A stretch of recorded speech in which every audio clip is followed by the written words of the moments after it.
Welcome to Midnight Story. In a time long before electricity lit the nights, when lantern glow was the only warmth against the darkness, there lived a young girl named Anna Rivers. She was quiet, gentle, and different in a way she wished she could explain. While other children played in fields or gathered firewood, Anna spent her days with her palms pressed softly against the soil, listening to something no one else could hear. The adults often smiled at her strange habit, brushing it off as imagination. But Anna wasn't imagining anything. Deep beneath her fingertips, she felt tiny movements, shivers, hums, little pulses that seemed to travel through the roots and stones beneath her. It wasn't sound. It wasn't vibration. It was something deeper, like the earth was breathing, whispering, waiting. Anna had lived her whole life in a small valley surrounded by rolling hills and dark forests. The people there worked hard, rose before sunrise, slept soon after sunset. Life was slow and simple. But beneath that simple world, Anna sensed something changing. Something restless. She first felt it during a warm evening in late summer. The sun was melting into the hills, and Anna knelt in the cornfield, gently placing both hands on the ground as she always did. At first everything felt familiar, steady, calm, warm.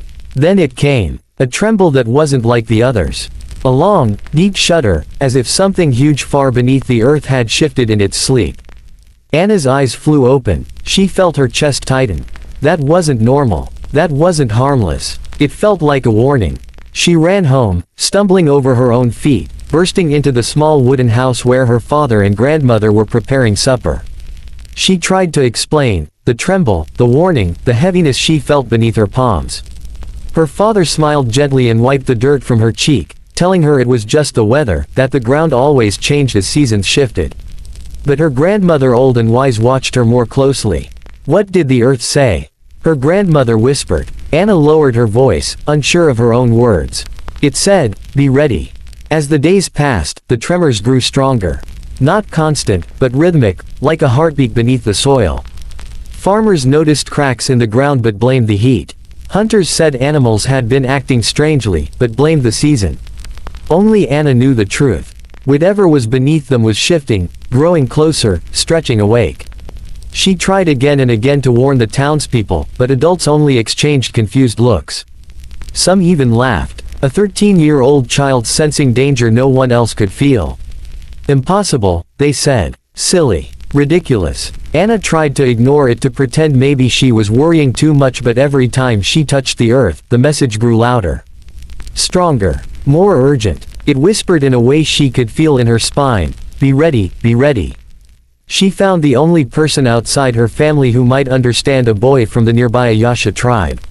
His name was Kai. Calm, quiet, watchful. He spent many evenings by the river, listening to the world as if it carried secrets. Anna approached him slowly. You feel it too, don't you?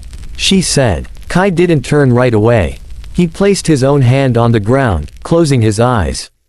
Then he nodded. Yes, my people say the underground river is moving. But this, his voice softened. This is something older. Anna swallowed, her voice trembling.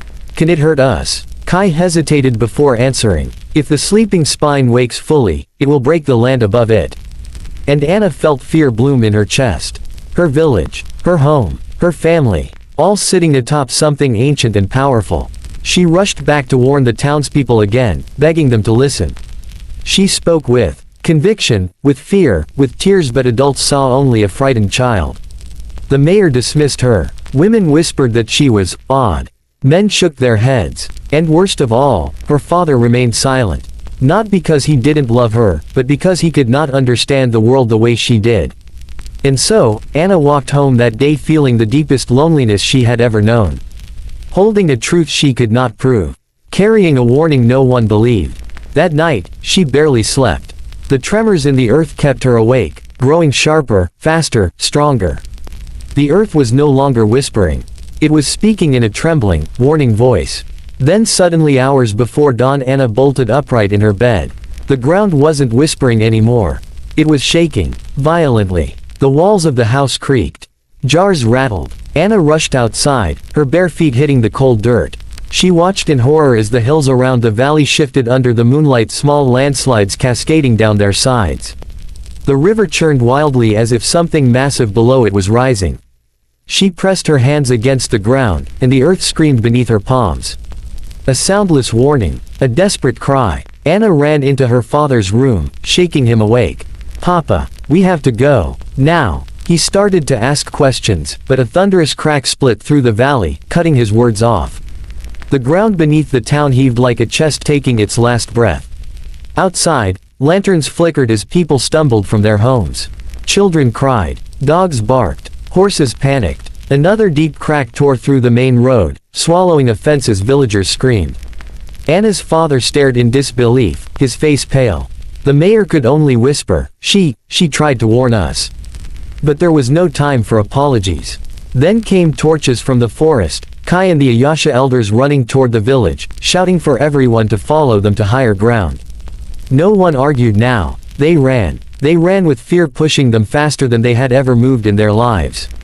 Anna held tightly to her father's hand as they climbed the ridge, the earth groaning behind them.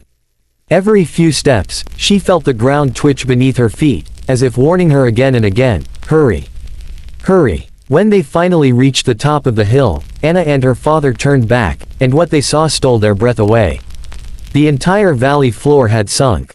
Not collapsed completely, but shifted downward, houses tilting, barns cracking, the river spilling into the new depression. The land had moved, the earth had risen, and the village had nearly gone with it. Anna trembled as she clung to her father. He wrapped his arms around her, pulling her close as tears filled his eyes. "You saved us," he whispered. "I should have trusted you. I'm so sorry, my girl, I'm so sorry." Anna buried her face against him, letting the tears fall freely. She wasn't strange. She wasn't mistaken. She wasn't imagining anything. Her gift had meaning. Her gift had saved lives. When the sun rose the next morning, the valley looked wounded, but the people were alive. And every villager knew exactly why. They gathered around Anna quietly, some with tears in their eyes. They thanked her. They apologized. They told her she was brave, wise, extraordinary. Anna simply nodded, her voice soft, her heart full. She felt the earth beneath her settle into peaceful stillness. Whatever had shifted, was resting again. Kai approached her with a small smile. "The land chose you," he said. "It speaks to those who respect it." Anna looked down at her hands, the same hands people once mocked. Now, they were hands of guidance. Hands of warning. Hands that had saved her entire village. Months passed, and the Ayasha tribe and the settlers worked together to rebuild on safer ground. They shared food, stories, traditions, and wisdom. Two communities that once lived apart now stood side by side, all because one girl listened to the earth when no one else did. As Anna grew older, her gift grew with her. People from distant places traveled just to speak with her, to ask about the land, the seasons, the tremors she felt beneath the soil.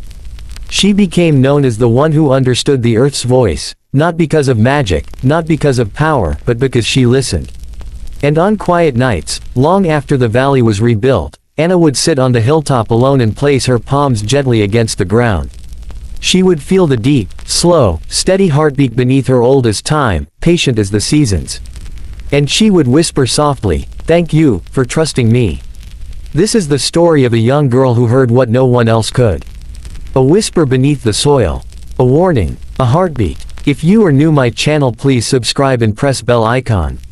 And because she listened, an entire community survived. She was Anna Rivers, the girl who could hear the earth. Good night, sweet dreams.